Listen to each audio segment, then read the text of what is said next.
प्रणाम महाराज जी। ओम नमो नारायण, खुश रहिएगा। ओम नमो नारायण।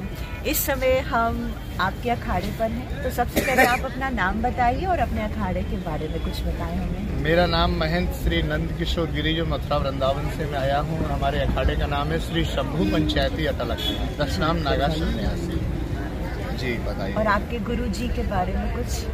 मेरे गुरुजी का नाम श्री दिगंबर नागा बाबा शिवयोग गिरी महाराज, जो कि नग्न रहते थे और उनका शरीर पूरा हो चुका है और वो भी वृंदावन में रहा है। बहुत सुंदर। तो अभी यहाँ पे बहुत सारे श्रद्धालु लोग हैं। 13 तारीख को पौष पूर्णिमा का स्नान है और उसके बाद 14 तारीख को मकर संक्रांति अमृत स्नान है। तो क्या आप लोगों ने सोचा है, मतलब किस वैभव के साथ आप जाकर वो अमृत स्नान करेंगे? ये जैसे बोलते हैं साई स्नान, तो देखिए महात्माओं का यही एक मेला होता है। आम लोग संसारी लोगों का तो कभी शादी है, कभी फंक्शन है, इत्यादि फंक्शन मनाए जाते हैं। ये महात्माओं का एक फंक्शन है। तो इस फंक्शन की हम लोगों को 12 साल से बेसब्री से इंतजार होता है कि हमारा पर्व कब आए और कब हम इस पर्व में स्नान करें। तो ये साई स्नान, साई माने राजा रजवाड़ियों की तरह, राशि।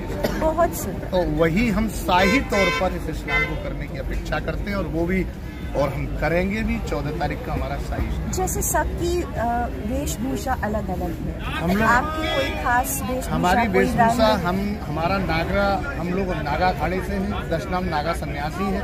हम लोग नग्न अवस्था में ही और स्नान करने जाते हैं। जो नागाओं का सबसे पहले शाही स्नान होता है वो हमारा ही होता है। सबसे पहले 4 बजे 14 तारीख को हमारे अखाड़े से नागा निकलेंगे, उनका ही होगा।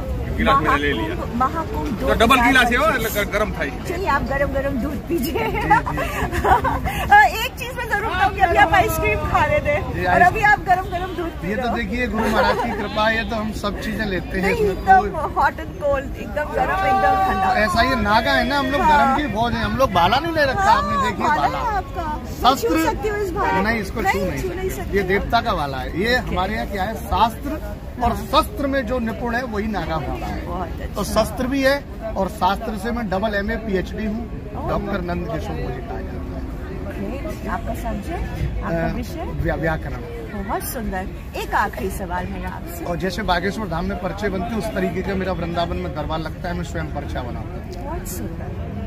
मेरा एक आखिरी सवाल जी बताइए। हम सांसारिक लोग हैं, हम अपनी संसार की चीजों को सेलिब्रेट करते हैं। आप आध्यात्म को सेलिब्रेट करते हैं जी।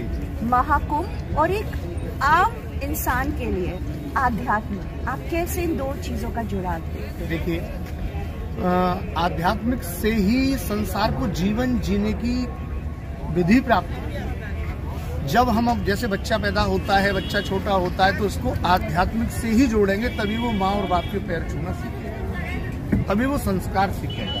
तो जब वो आध्यात्मिक से नहीं जोड़ेगा, तभी तो माँ बाप को अनाथालय में छोड़ देते हैं।